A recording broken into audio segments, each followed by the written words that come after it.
Hi ಎಲ್ರಿಗೂ ನಮಸ್ಕಾರ. ಬನ್ನಿ ಇವತ್ತು ಪುಟಾಣಿ ಅಥವಾ ಹುರ್ಗಡ್ಲೆಯಿಂದ ಚಟ್ನಿ ಪುಡಿನ ಯಾವ ರೀತಿ ಮಾಡೋದಂತ ನೋಡ್ಕೊಂಡು ಬರೋಣ. ನಾನಿಲ್ಲಿ ಚೆನ್ನಾಗಿ ಒಣಗಿಸ್ಕೊಂಡಿರೋ ಹುರ್ಗಡ್ಲೆನ ತೊಗೊಂಡಿದ್ದೀನಿ. ಸೊ ಹುರ್ಗಡ್ಲೆ ಸೊಪ್ಪು ಚೆನ್ನಾಗಿ ಕ್ರಿಸ್ಪಿಯಾಗಿರಬೇಕು, ಅಂದರೆ ಚಟ್ನಿ ಪುಡಿ ತುಂಬಾ ಚೆನ್ನಾಗಿ ಬರುತ್ತೆ. ನೋಡಿ ಇಲ್ಲಿ ಹುರ್ಗಡ್ಲೆನ ಚೆನ್ನಾಗಿ ಮಿಕ್ಸಿ ಜಾರಲ್ಲಿ ಹಾಕ್ಕೊಂಡು ಚೆನ್ನಾಗಿ ಸಾಫ್ಟಾಗಿ ಗ್ರೈಂಡ್ ಮಾಡ್ಕೊಳ್ಬೇಕು. ಅದಾದಮೇಲೆ ನಾವು ಒಂದು ಜರಡಿನ ತೊಗೊಂಡು ಚೆನ್ನಾಗಿ ಸೋಸ್ಕೊಳ್ಳೋಣ. ನೋಡಿ ಈ ಥರ ಎಲ್ಲನೂ ಚೆನ್ನಾಗಿ ಸೋಸಿ ಇಟ್ಕೊಳ್ಬೇಕು. ಹುರ್ಗಡ್ಲೆ ಚೆನ್ನಾಗಿ ಕ್ರಿಸ್ಪಿ ಆಗಿದ್ದರೆ ಪೌಡ್ರು ಕೂಡ ಚೆನ್ನಾಗಿ ಬರುತ್ತೆ. ನೋಡಿ ಇವಾಗ ನಾನು ಒಂದು ಪಾತ್ರೆ ತೊಗೊಂಡಿದ್ದೀನಿ. ಅದಕ್ಕೆ ಒಂದು ಸ್ವಲ್ಪ ಎಣ್ಣೆ ಹಾಕ್ಕೊಳ್ಳಿ. ಎಣ್ಣೆ ಬಿಸಿ ಆದಮೇಲೆ ಸಾಸಿವೆ ಮತ್ತು ಜೀರಿಗೆ ಹಾಕ್ಕೊಂಡು, ಅದಾದಮೇಲೆ ನಾನು ಬೆಳ್ಳುಳ್ಳಿ ಸಿಪ್ಪೆನ ಬಿಡಿಸಿ ಇಟ್ಕೊಂಡಿದ್ದೆ. ಒಂದು 8ರಿಂದ 10 ಬೆಳ್ಳುಳ್ಳಿನ ಹಾಕ್ಕೊಳ್ಳಿ. ಅದಾದಮೇಲೆ ಖಾರ ಎಷ್ಟು ಬೇಕೋ ನೋಡಿಕೊಂಡು ನೀವು ಖಾರದ ಪುಡಿನ ಹಾಕ್ಕೊಳ್ಬೇಕು. ಜಾಸ್ತಿ ಮಾಡ್ತಾಯಿದ್ರೆ ಜಾಸ್ತಿ ಹಾಕ್ಕೊಳ್ಳಿ, ಸ್ವಲ್ಪ ಮಾಡ್ಕೊಂಡಿದ್ರೆ ನೋಡಿ ಎಷ್ಟು ಬೇಕೋ ಅಷ್ಟು ಹಾಕ್ಕೊಳ್ಬೋದು.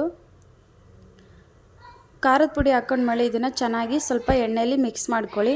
ಜಾಸ್ತಿ ಹೊತ್ತು ಬಿಡೋಕ್ಕೆ ಹೋಗ್ಬಿಡಿ, ಸೀದೋಗ್ಬಿಡುತ್ತೆ. ಅದಾದಮೇಲೆ ನಾನಿಲ್ಲಿ ಅರಿಶಿನ ಪುಡಿನ ಹಾಕ್ಕೊಂಡಿದ್ದೀನಿ 1 ಸ್ಪೂನಷ್ಟು. ಸೊ ಇದನ್ನು ಇವಾಗ ಸ್ಟವ್ನ ಆಫ್ ಮಾಡ್ಕೊಂಡ್ಬಿಡಿ. ಅದೇ ಥರ ಹಂಗೆ ಬಿಟ್ಬಿಟ್ರೆ ಸೀದೋಗ್ಬಿಡುತ್ತೆ ಅಲ್ವಾ. ಸ್ಟವ್ನ ಆಫ್ ಮಾಡಿಕೊಂಡು ನೀವು ಇವಾಗ ಇದನ್ನು ಚೆನ್ನಾಗಿ ಮಿಕ್ಸ್ ಮಾಡ್ಕೊಳ್ಳಿ. ನೋಡಿ ಇವಾಗ ಎಣ್ಣೆ ಬಿಸಿ ಇರುತ್ತಲ್ವ, ಸೊ ಎಣ್ಣೆಲೇ ನೀವು ಇದನ್ನು ಚೆನ್ನಾಗಿ ಮಿಕ್ಸ್ ಮಾಡಿಕೊಂಡ್ರೆ ಸಾಕು. ಸ್ಟವ್ನ ಆಫ್ ಮಾಡ್ಕೊಳ್ಬೇಕು. ಅದಾದಮೇಲೆ ನಾವು ಹುರ್ಗಡ್ಲೆನ ಚೆನ್ನಾಗಿ ಗ್ರೈಂಡ್ ಮಾಡಿಕೊಂಡು ಸೋಸಿ ಇಟ್ಕೊಂಡಿದ್ದೀವಲ್ವ, ಅದರೊಳಗಡೆ ಇದನ್ನು ಹಾಕ್ಕೊಳ್ಬೇಕು.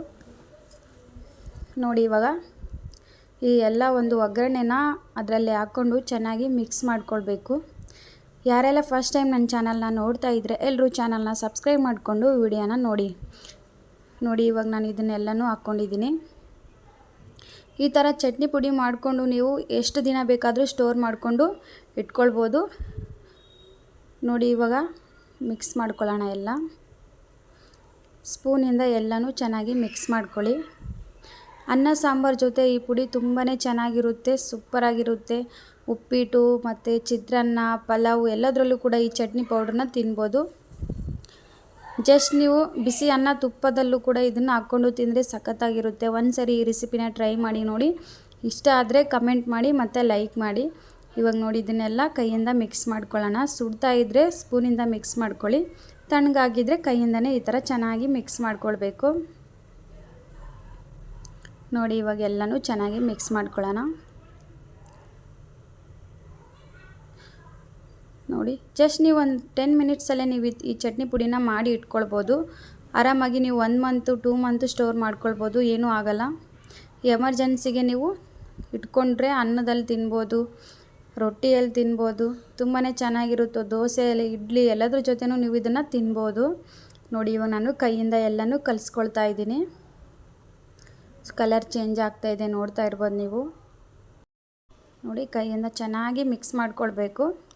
ಗಂಟು ಇರುತ್ತಲ್ವ, ಅದನ್ನೆಲ್ಲ ಚೆನ್ನಾಗಿ ಮಿಕ್ಸ್ ಮಾಡ್ಕೊತಾ ಹೋದರೆ ಕಲರ್ ಚೇಂಜ್ ಆಗ್ತಾಯಿದೆ. ನೋಡಿ ಈ ಥರ ಕಲರು ಚೇಂಜ್ ಆಗಬೇಕು. ನೋಡಿ ಈ ಥರ ಚೇಂಜ್ ಆದರೆ ಎಲ್ಲನೂ ಮಿಕ್ಸ್ ಆದಂಗೆ ಅರ್ಥ. ಇವಾಗ ಏನು ಮಾಡ್ಕೊಳ್ಳೋಣ ಅಂದರೆ, ಇದೆಲ್ಲ ಮಿಕ್ಸ್ ಆಗಿದೆ ಅಲ್ವಾ, ನಾವು ಇದನ್ನು ಮತ್ತೊಂದು ಸರಿ ಗ್ರೈಂಡ್ ಮಾಡ್ಕೊಳ್ಬೇಕು.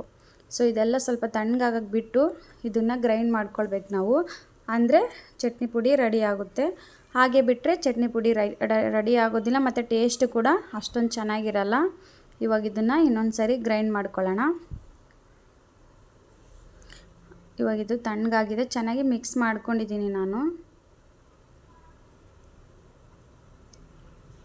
ಕೈಯಿಂದ ಕಲಿಸ್ಕೊಳ್ಬೋದು ಅಥವಾ ಸ್ಪೂನಿಂದ ಕೂಡ ನೀವು ಕಲಿಸ್ಕೊಳ್ಬೋದು.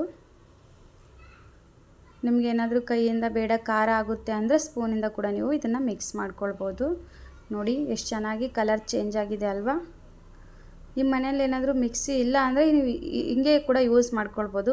ಇವಾಗೇನು ಎಲ್ಲರೂ ಮನೇಲಿ ಮಿಕ್ಸಿ ಇರುತ್ತಲ್ವ. ಸೊ ನೋಡಿ ಇವಾಗ ಇದನ್ನು ಮಿಕ್ಸರ್ ಜಾರಲ್ಲಿ ಹಾಕ್ಕೊಂಡು